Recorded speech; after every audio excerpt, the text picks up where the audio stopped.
Hi, everybody. Welcome back to First Chapter Friday. This month, we're going to be reading a book that came highly recommended from my eighth grade daughter. It's called The Cure for Dreaming by Kat Winters. The reason I chose this is because it is an excellent story about the lengths that people will go to try to stop change or the fear that they have when change is coming, but it also illustrates the lengths that people will go to for progress. So I'm going to get right into it. Again, this is kind of a long one. It is listed in the YA section, but again, my daughter is in eighth grade and it's still in middle school. So she read this. I read this. It was fantastic. All right, so chapter one of The Cure for Dreaming by Kat Winters is called A Charmed Individual. Portland, Oregon, October 31st, 1900. The Metropolitan Theater simmered with the heat of more than 1,000 bodies packed together in red velvet chairs. My nose itched from the lingering scent of cigarette smoke wafting off the gentlemen's coats, a burning odor that added the sensation that we were all seated inside a beautiful oven waiting to be broiled. Even the clouds of warring perfumes hanging over the audience smelled overcooked, like toast gone crisp and black. Up in the box seat to my left sat Judge Ackland's son, Percy, in an ebony suit and a 3-inch collar that made him look far older than his 17 years. The electric lamplight shining down on his head coaxed a rich redness to the surface of his auburn hair, which made me think of father's favorite saying about my mother's strawberry curls.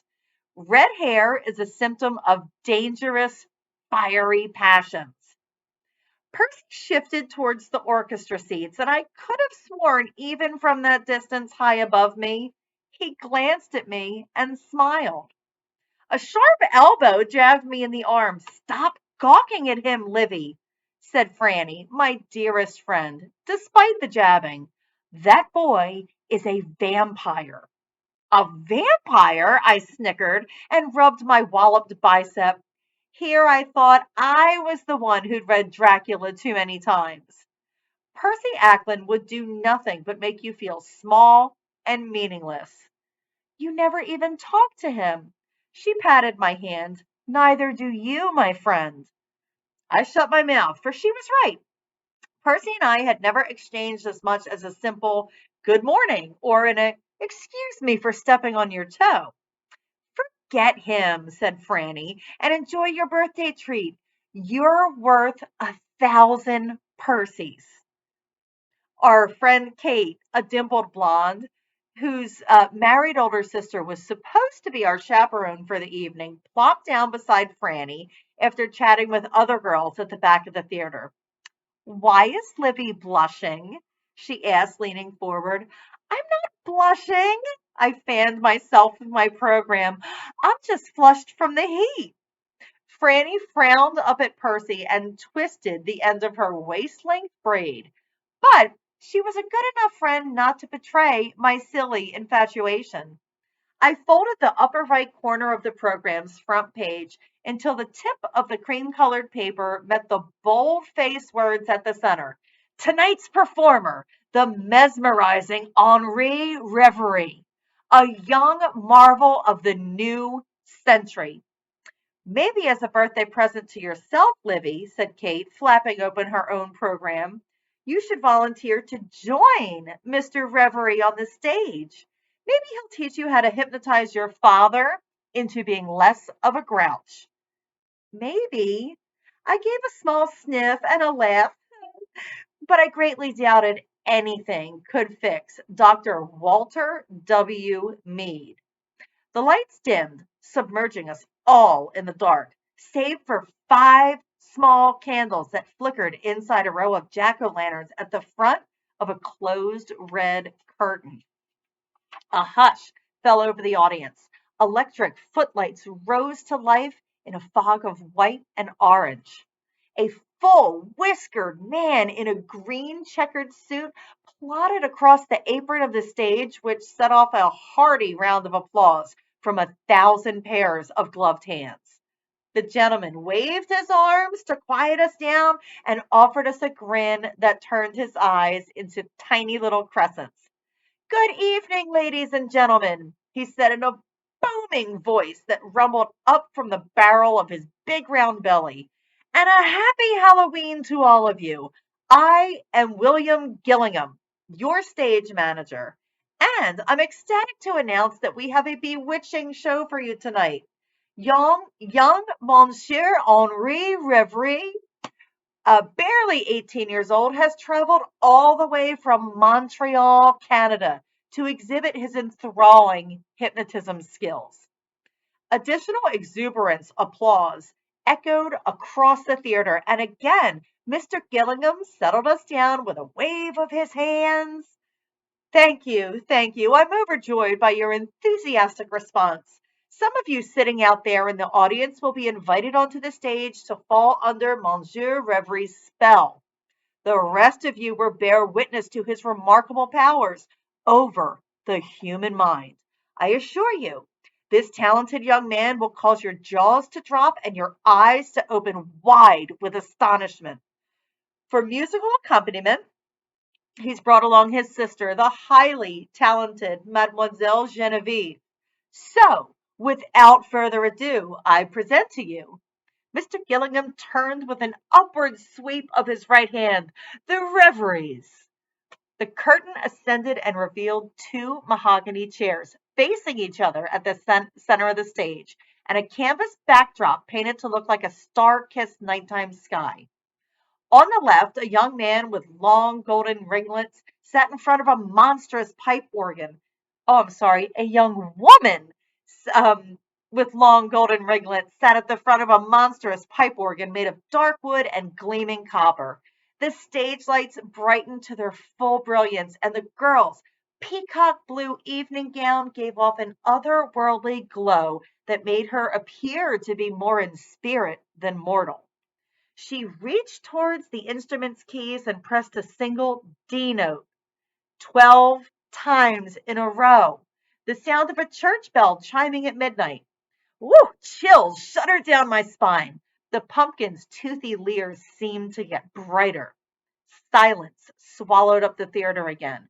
But before we could all lean back into the comfort of the calm, Genevieve Reverie lunged toward the keys and played a series of eerie notes that swelled into a passionate rendition of Camille Saint-Saëns' Danse Macabre. She hunched her shoulders and plowed her feet into the instrument's pedals as if she were racing through the streets of an underworld on a tandem bicycle, on which we were all unwitting passengers. I clutched the armrests. My head seemed to spin around and around and around, but I smiled and I straightened my posture, for I adored a good Halloween fright. A cloud of white smoke crept across the floorboards from both sides of the stage. Genevieve's playing intensified, and the mist grew and billowed into a wall of burning orange that blurred the girl from view.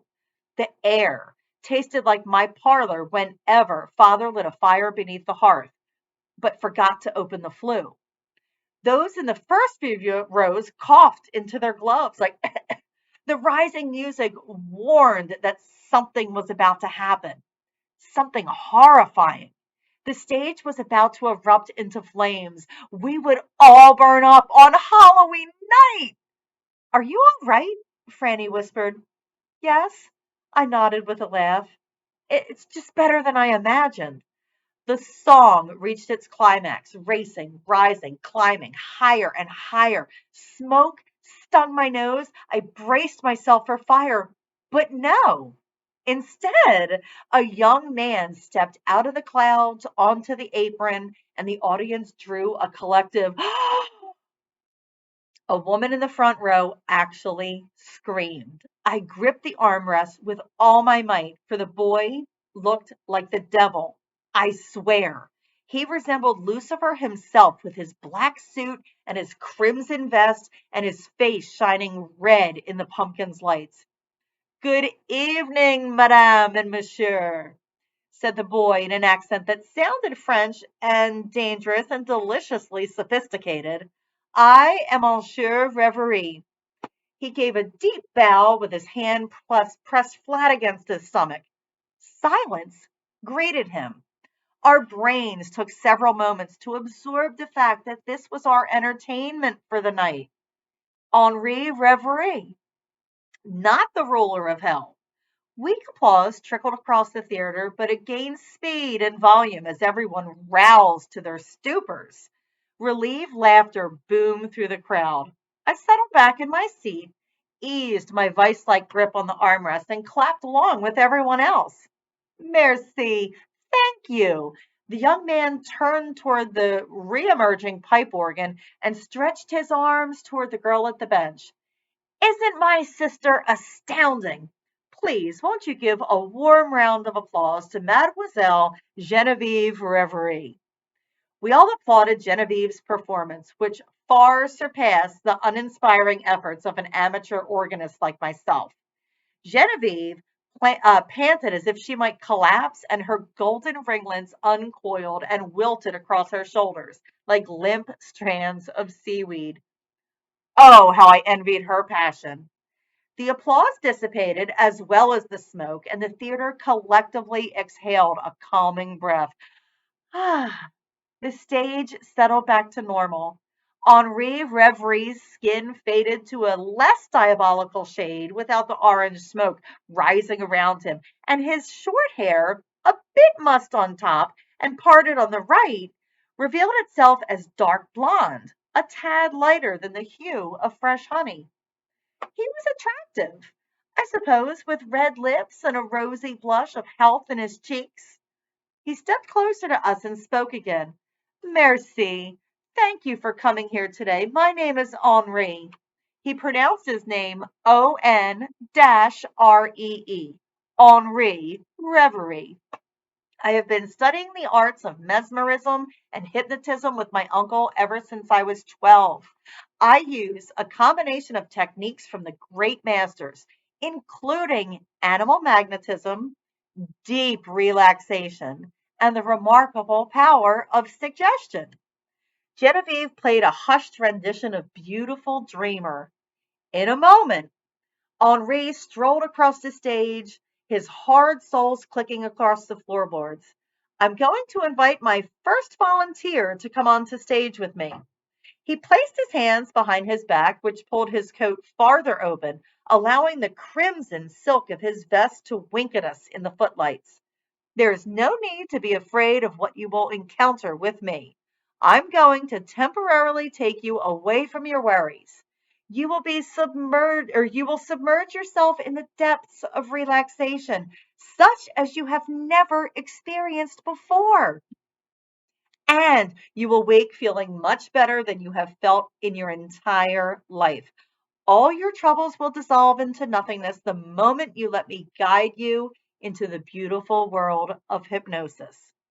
Despite my previous fear that Henri Reverie was the devil, his words melted in my ears like spun sugar. That's cotton candy. I needed a temporary escape from life. Yet I wasn't brave enough to say so.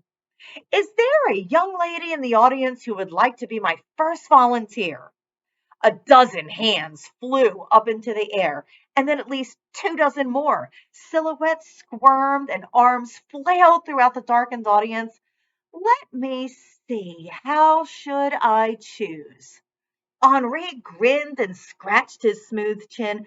Tell me, is anyone here tonight for a special occasion?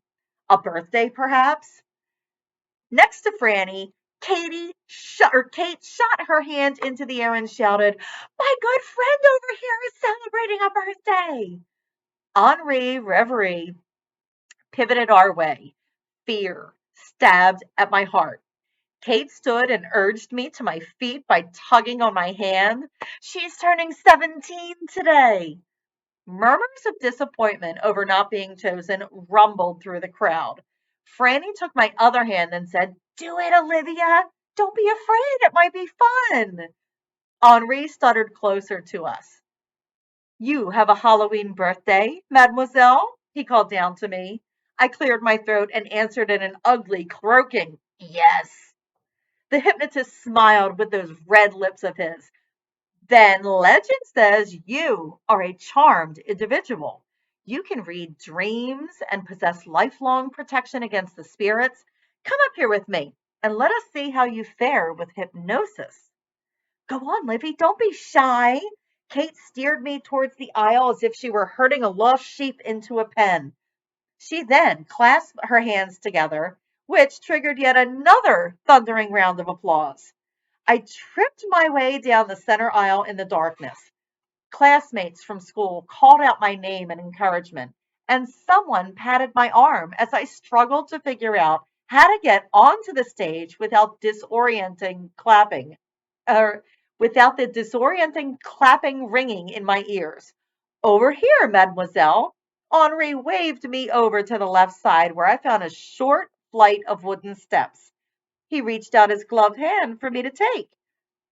I hesitated for a moment, wondering what my father would think of me climbing onto stage with a young man who had reminded me of the devil only minutes before. Yet I reminded myself that Henri's promise of escape. You will submerge yourself into a depth of relaxation such as you have never experienced before. The hypnotist wrapped his fingers around mine and helped me climb to the floorboards above. Our respective pairs of gloves our respected pairs of gloves separated our hands, but I felt the warmth of his skin beneath the smooth fabric. Hot white light smoked by my feet and glared down at us from the ceiling like an army of small suns. I shielded my eyes while Henri led me to the center of the stage, continuing to hold my hand. "What is your name?" he asked in a voice for all to hear. "Olivia Mead," I answered, in a decibel only he would be able to detect. "Do you live here in Portland?" "Yes, I attend Portland High School." "Ladies and gentlemen," he said to the audience, "I present to you Mademoiselle Olivia Mead of Portland, Oregon, my first subject of the evening. Do any of you know Miss Mead?" "Ask her about her father," called a husky male voice from the audience. "Mead the man." I lowered my head and stiffened my shoulders, but Henri gave my hand a squeeze and pretended not to have heard that horrifying remark. "Is this raven-haired beauty known for her brute strength?"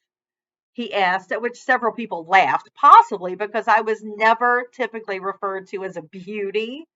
"Would you like to see this delicate young feather of a girl become as strong and as rigid as a plank of wood?"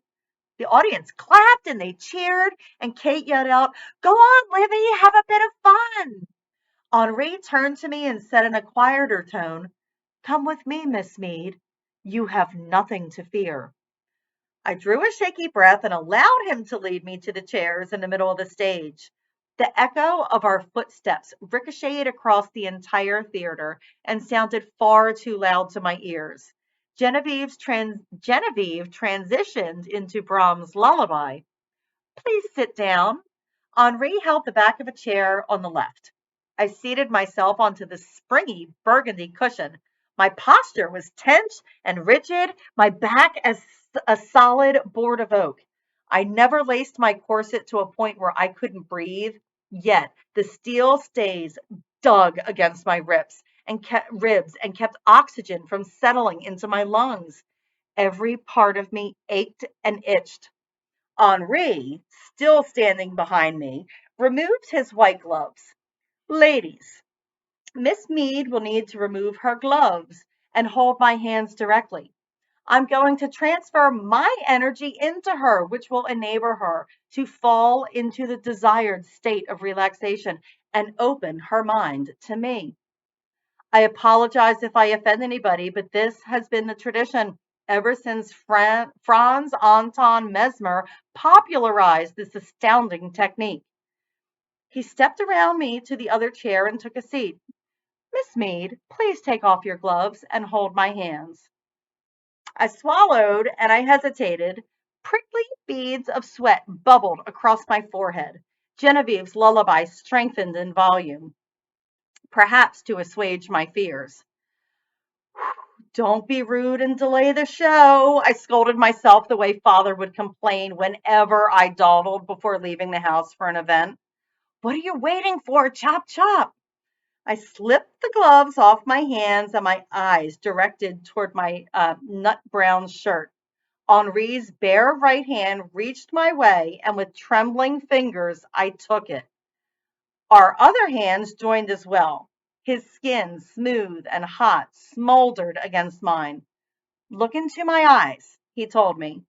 I gave his face a brief glance, noting how blue his irises were, but the idea of staring into the face of a stranger felt so unnatural. I tittered and focused instead on the starry backdrop. Ms. Mead, he said in the gentlest male voice that I've never heard, are there any worries that you would like to escape? My smile faded. My mind skipped back to the scene from earlier that day. I saw a small group of women with yellow ribbons pinned to their left shoulders. They shouted for equality on the steps of the courthouse. My own voice, along with Franny's and Kate's, rang through the air in support. A barrage of rotten eggs smacked my arms and my chest and oozed milky gray yolk down the lace of my blouse with a stink that made me gag. Fierce-eyed men, men who might have known my father, barked at us to back to our homes where we belonged, and I ran off to scrub away the filth and my guilt until my fingers were red and raw. Miss Mead, asked Henri Reverie, would you like me to take you away from this world for a while? I glanced back at him, and his eyes held mine. Such arresting blue eyes, bright river blue without any flecks of green or gold to distract from that principal color. They pulled me towards them, beckoning me to stay. They wouldn't let me go, nor did I want to leave them. You are going to feel a great deal of warmth pass from my fingers into yours. He squeezed my hands, not enough to hurt, but enough to show me that he was there. The balls of his thumbs pressed against mine. It's going to feel like gentle flames starting at your palms and fingertips. Heat tingled down my thumbs and spread across my hands, and then it will move slowly into your wrists and slowly, slowly up your arms. The warmth glided through my blood, past my elbows and up to my shoulders in a strange, pacifying wave. Henri's blue eyes continued to hold my full attention. You may feel your arms grow numb, and that is perfectly fine, he said. And my arms indeed felt strange and heavy. The heat and numbness will make you feel tired, very tired. He inhaled a deep breath that inspired me to do exactly the same. My lungs expanded with air that soothed me down to my bones as the warmth pours down on through your torso like heated milk, he continued, and travels slowly, gently across your hips and to your legs. You are going to find yourself so relaxed you cannot keep your eyes open. My eyelids fluttered. Close your eyes. They fell shut. Keep them closed. Fall into a deep, deep sleep. My hands, weighing several tons, dropped away from his fingers and my chin slumped to my chest. I sank deep inside the darkness in a languid, dreamlike fall. Nothing hurt or troubled me any longer. I felt divine.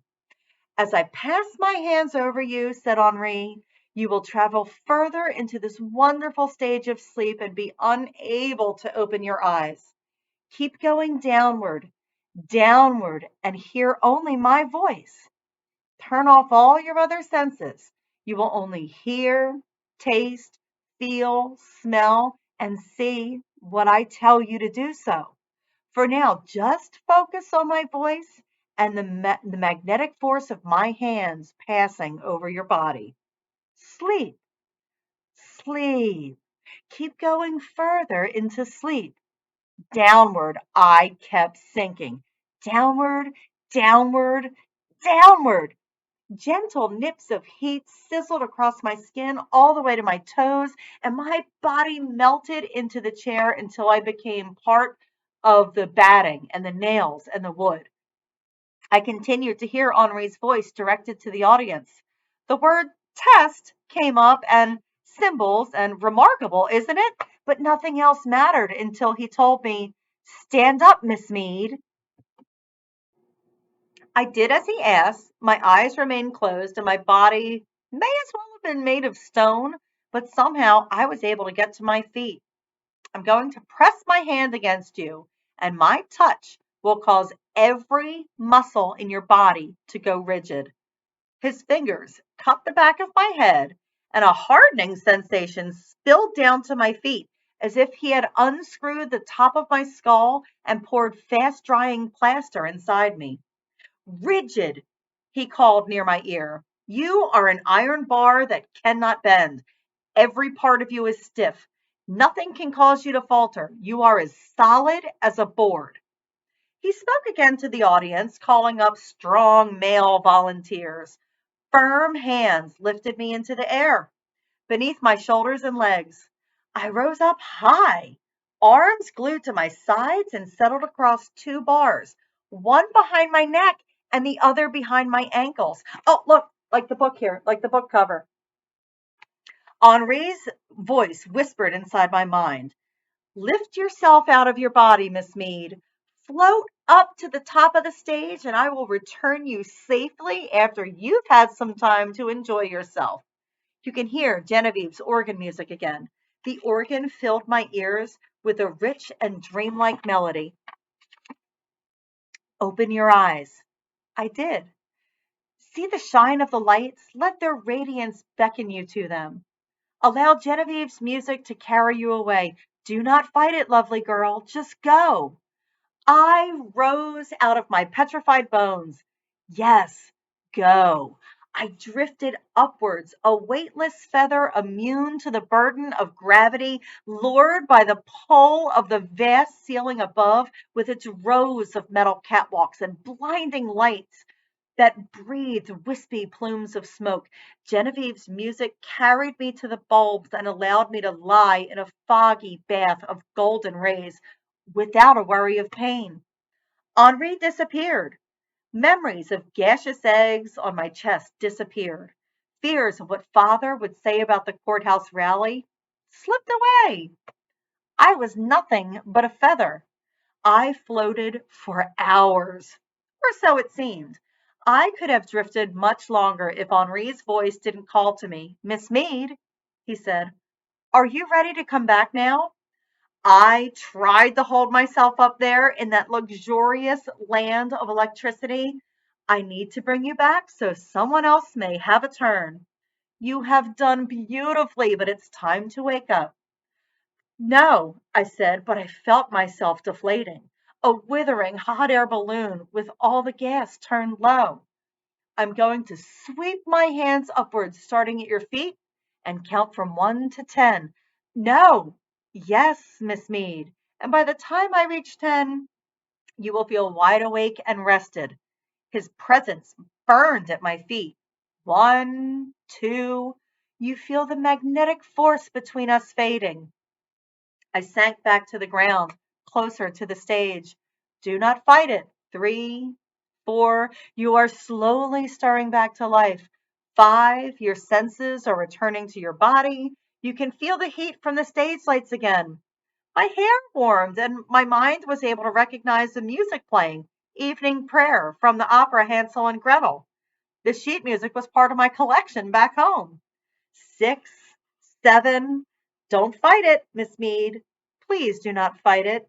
8. Very good. You're almost there.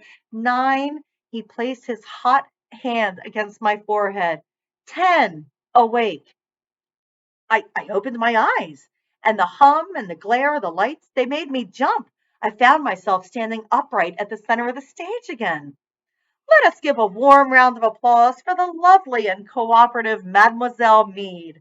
Henri lifted my hand into the air, and applause assaulted my ears like the blast of gunshots at a sharpshooter show. My legs wobbled as if made of sand, and I had to grab hold of Henri's coarse sleeve to keep my knees from sinking to the ground. Henri put his arm around my back and guided me to the stairs. I resisted the urge to lean against his shoulder to support my drooping head. The clapping died down. Genevieve finished her music.